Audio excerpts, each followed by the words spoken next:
Всем привет! Сегодня долгожданная лично для меня постройка, потому что я очень долго настраивала себя, чтобы сделать что-то подобное, когда типа 3 домика вместе, такой нью-йоркский квартал.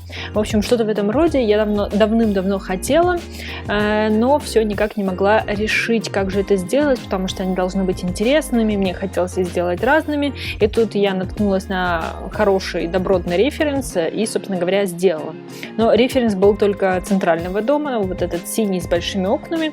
Остальные я придумала сама, приблизительно то, как я помню, знаю и насколько хватило моей фантазии. Но конкретно на эту постройку меня вдохновила блогер Дарья Рейн. Она проходит челлендж «Пекарня», где Сим должен только за счет продажи выпечки заработать себе денег, построить пекарню, построить дом. В общем, вот такой вот интересный челлендж. Я, если честно, тоже очень хочу его пройти. Так вот, я решила пофантазировать на эту тему, как бы было в конечном итоге, как бы выглядела пекарня, в моем личном случае, как вот я себе это все представляю.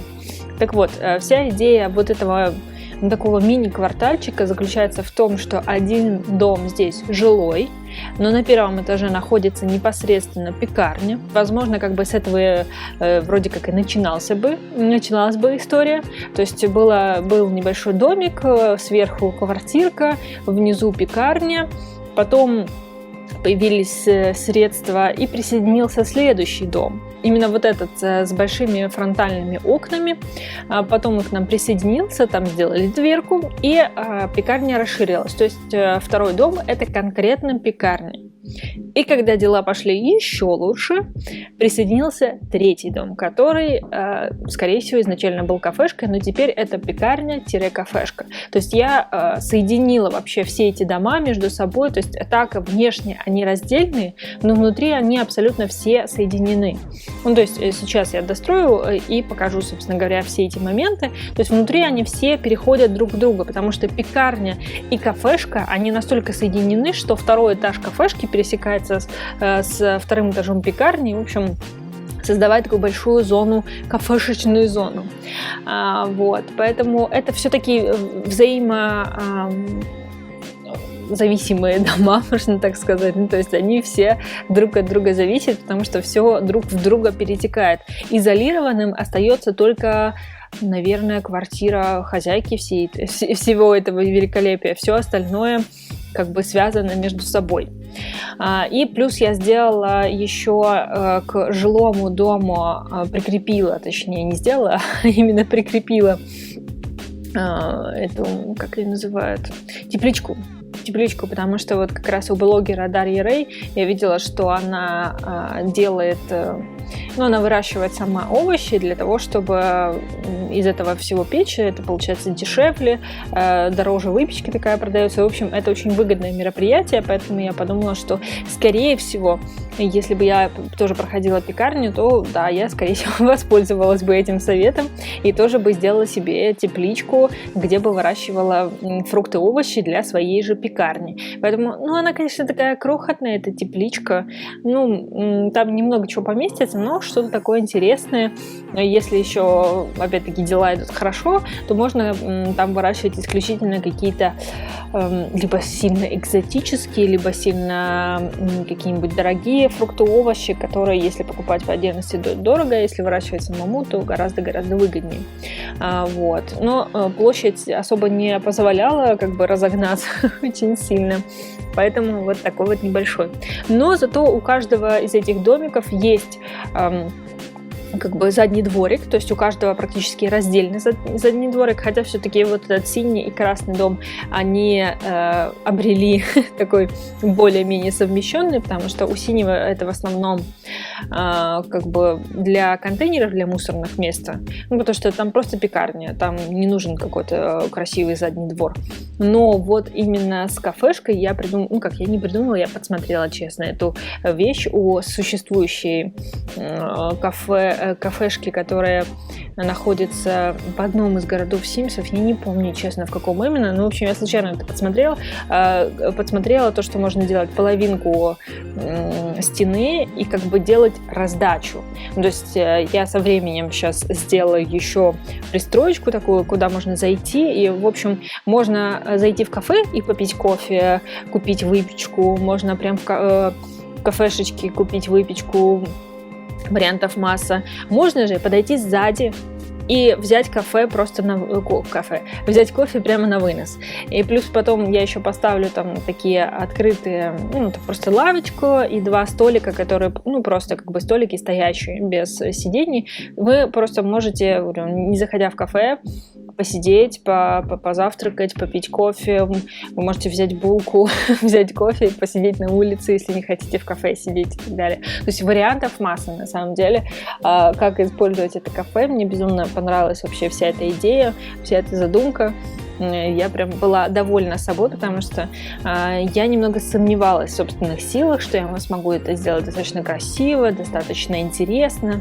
Но когда начинаешь думать о том, как бы сделать так, чтобы это отличалось от всего остального, начинают приходить в голову очень интересные идеи, и ты сам себе поражаешься. То есть не нужно думать, как тут сделать, я вот постоянно думала, как вот так, чтобы отличались все эти домики радикально, то есть даже ступеньки я постаралась сделать, плюс-минус разные для того, чтобы все-таки разделять эти дома, то есть чтобы люди, которые приходили в это кафе, они удивлялись, что здесь все на самом деле связано, а не так, как кажется снаружи. Я еще сделала небольшую зеленую зону перед домами, потому что это все-таки такой квартал, городской квартал. Здесь много зелени не будет, здесь не будет какой-то лужайки, то есть она бы выбивалась очень сильно из общего контекста. Поэтому такие небольшие зеленые зоны оставила я. Надо было, наверное, еще парочку деревьев поставить, таких уличных, знаете, которые в ограждении. Но они сильно перегораживали общий вид, как мне показалось, и я решила их не делать. Но потом в конце я поставила парочку свечащихся фонарей, которые создали атмосферу все-таки такую городскую, немножко разбавленную. Я очень люблю еще фонари, там есть с цветочными клумбами прямо сверху, они очень атмосферно смотрятся, мне очень нравится.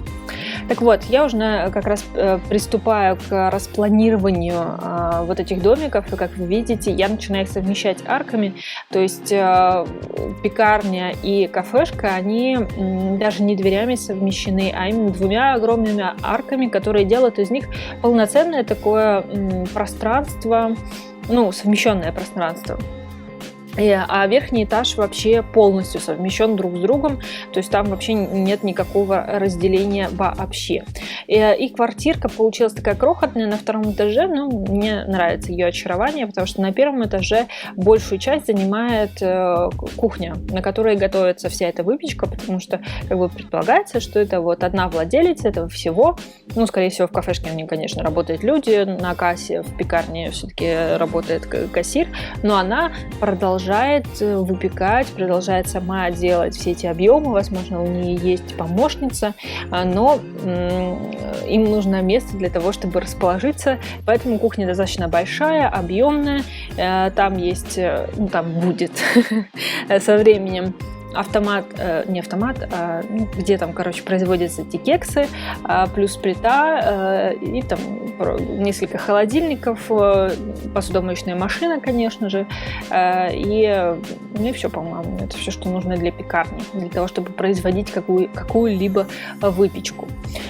Вот. Так что в целом, мне кажется, кафешка получилась очень атмосферной, очень приятной, да и пекарня такая, пекарня не сильно сложная, потому что вы просто делаете стендики, на которых впоследствии будет лежать выпечка.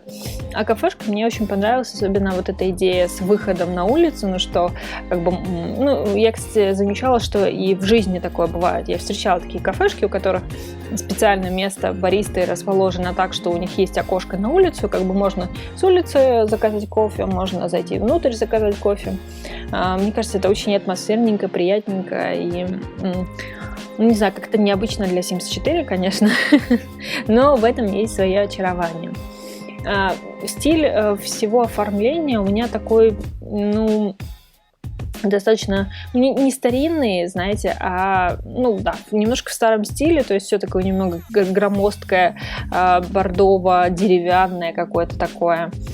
Квартира же сделана в более светлых тонах, с цветочными обойками, с таким чем-то таким веселеньким, а вот уже кафешка и пекарня, они такие более добротные, с таким паркетом хорошим, красивым, дорогим. Ну, в общем, такая, знаете, уютная, в старинном стиле кафешка мне очень нравится. Ну, как бы я бы в такой посидела, конечно же, в кафешке. Правда, выпечку я вряд ли бы взяла, потому что я сама большая сдобная булочка. Вот. И, в принципе, на первом этаже кафешки расположен еще один маленький диванчик со столиком. Ну, как бы посетители могут расположиться здесь. И на первом этаже есть еще несколько столиков с такими барными стульчиками. А вот уже на втором этаже там получше и поинтереснее, потому что там более комфортно. То есть туда можно подняться, и там уже будут такие столики на большие компании, на маленькие компании. Там уже как раз и туалет расположен для посетителей. То есть, как бы второй этаж такой более комфортабельный, я бы сказала, для посетителей, потому что там уже расположены такие полноценные сиденья, ну, как не сиденья, в общем, там еще и места с креслами. Знаете, бывает такое, особенно на фудзонах, я очень люблю места с креслами, потому что в них можно утонуть, поесть, пообщаться и расслабиться немножко. Такие места я и сделала и здесь. Вот. Так что я получила большое удовольствие от постройки этого квартальчика. Я построила гораздо быстрее, чем я ожидала. Моя скорость постройки увеличивается со временем очень сильно, неожиданно для меня. Надеюсь, вам тоже понравится вся эта постройка. Возможно, это вдохновит вас на что-нибудь. Так что приятного просмотра, подписывайтесь, ставьте лайк. Скоро увидимся снова.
Don't you go down, take a helium taxi home to me, 'cause it's a